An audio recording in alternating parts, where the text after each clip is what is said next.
ఊరిలో బొడ్రాయి పండుగ జరిగింది. ఈ బొడ్రాయిని సీతలాదేవి అని కూడా అంటారు. బ్రహ్మ విష్ణు మహేశ్వర స్వరూపమే ఈ బొడ్రాయి అన్నట్టు. అయితే ఆ ఊరి ఆడపిల్లలు అందరూ ఇలా కొత్త రాగి బిందెలో తీసుకొచ్చి దానికి పసుపు కుంకుమ గంధంతో అలంకరించుకొని ఆ బిందెలోకి శ్రేష్టమైన నీటిని నింపుకొని యాపకొమ్మలు పెట్టుకొని బొడ్రాయి దగ్గరికి వెళ్ళి ఇలా నీళ్లు పోయడం అయితే జరిగింది. మనము ఎవరమైనా సరే ఒక ఇల్లు కట్టాలంటే పునాది కట్టిన తర్వాతనే ఇల్లు కడతాము. అలాగే ఒక గ్రామము నిర్మించాలంటే ఫస్ట్ బొడ్రాయిని పెట్టిన తర్వాతనే ఆ గ్రామాన్ని నిర్మిస్తారన్నట్టు. అంటే బొడ్రాయి లేని గ్రామం అనేది ఉండదు. ఊరికి మంచి బరకత్ కలగాలని, అభివృద్ధి చెందాలని బొడ్రాయిని అయితే ప్రతి ఒక్క గ్రామంలో నిలుపుకుంటారు. ఎప్పుడు వర్షాలు బాగా పడి చెరువులు కుంటలు బాగా నిండి పచ్చని పంట పొలాలు పశువులతోటి ఊరు కలకలలాడాలని అయితే ఈ విధంగా చేసుకుంటారు.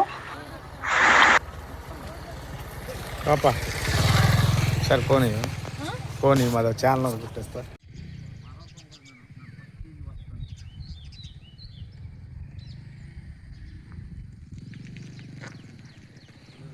గ్రామ పరిధిలో గల కట్టుగూడెం గ్రామం.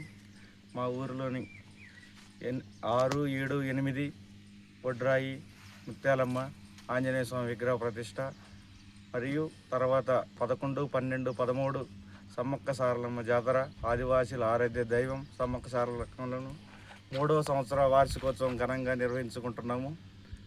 అలాగే 13వ తారీఖు అన్నదాన కార్యక్రమం కూడా జరుగుతున్నది. భక్తులందరూ పెద్ద సంఖ్యలో పాల్గొని విజయవంతం చేయాలని కోరుచున్నాం.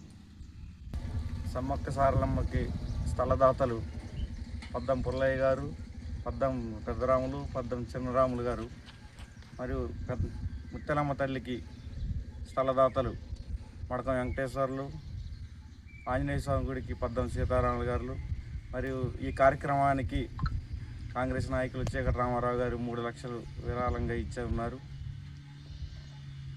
వారందరికీ ఇంకా కొరసా ధర్ములు గారు కూడా సమ్మక్క సారక్క గారికి స్థలాన్ని దాతగా ఇవ్వడం జరిగింది. అన్నదాన కార్యక్రమానికి ముత్తగూడెం వాస్తవ్యులు బొప్పన మోహన్ రావు అరుణ గారి దంపతులు అన్నదాన కార్యక్రమం నిర్వహిస్తున్నారు.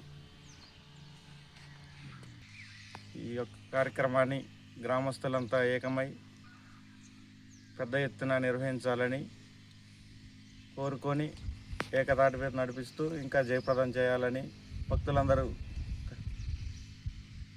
ఇచ్చిన సహాయాన్ని అందించి అధిక సంఖ్యలో పాల్గొని ఈ కార్యక్రమాన్ని ఇంకా మరింత విజయోత్సవంగా చేయాలని కోరుకుంటున్నాను.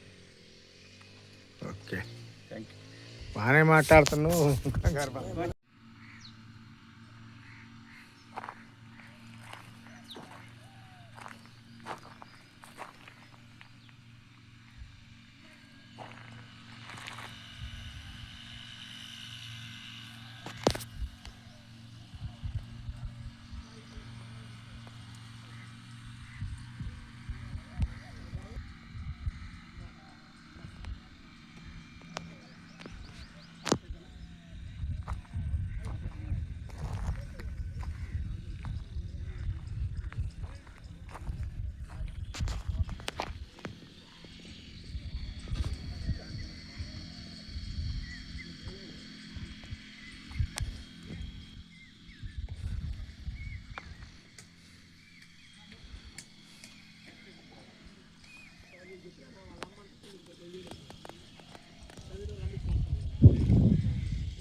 జాతర ఎల్లుండి స్టార్ట్.